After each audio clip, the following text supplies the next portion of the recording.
Clinton vows overturn of no-limits campaign spending. Hillary Clinton plans to introduce a constitutional amendment to reform the campaign finance system during her first 30 days in the White House if elected. A campaign aide said ahead of her announcement Saturday.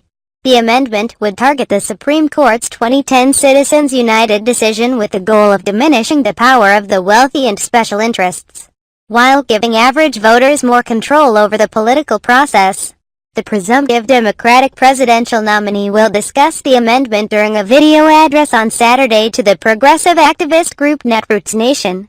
Moving ahead with an amendment at the start of her term is a shift from the plans Clinton outlined in the past, which would begin with attempting to effect change through the High Court and only turning to the Constitution if the court doesn't act. As president, I'll appoint Supreme Court justices who recognize that Citizens United is bad for America.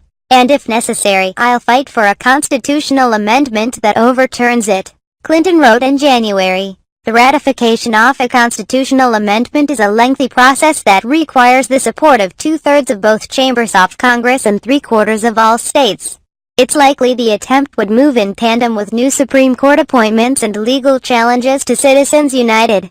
Many activists on the left have been skeptical about how Clinton would approach campaign finance issues given her campaign's reliance on deep-pocketed donors and her implicit endorsement of the Priorities USA Action Super PAC. Clinton, like President Barack Obama during his 2012 re-election, has made clear that she's unwilling to unilaterally disarm against Republicans on fundraising, and has instead stressed the desire for a campaign fight on more equal footing followed by reforms once elected. Clinton proposes constitutional amendment to tackle Citizens United, doubling down on a key campaign pledge to take big money out of politics. Hillary Clinton announced Saturday that she intends to back a constitutional amendment overturning Citizens United, the 2010 Supreme Court decision that made way for unlimited corporate spending in elections. In a video address Saturday to the progressive Netroots Nation conference in St. Louis, Clinton promised that she would introduce the amendment within the first 30 days in the White House. The amendment would, she said, give the American people, all of us, the chance to reclaim our democracy. The proposed change is expected to protect against the outsized influence of the billionaire class in U.S.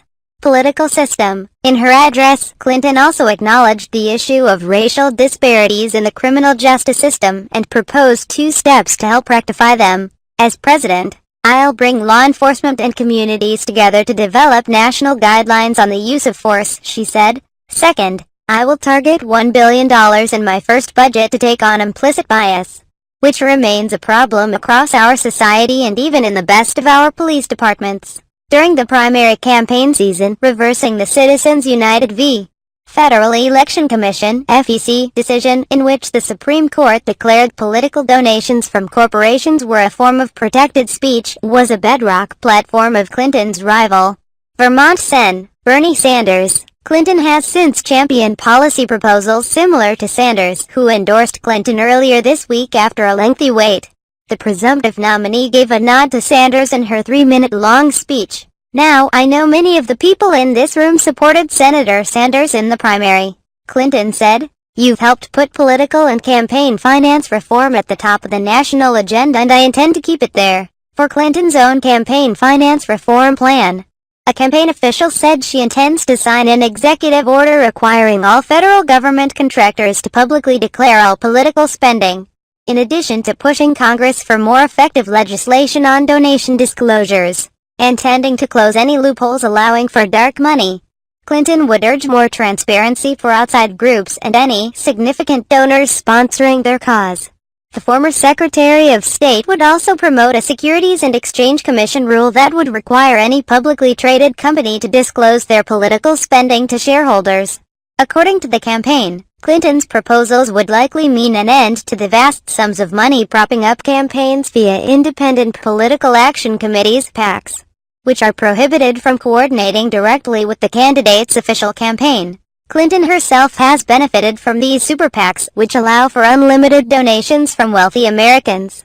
At the start of June, the pro-Clinton super PAC Priorities USA had $52 million cash on hand.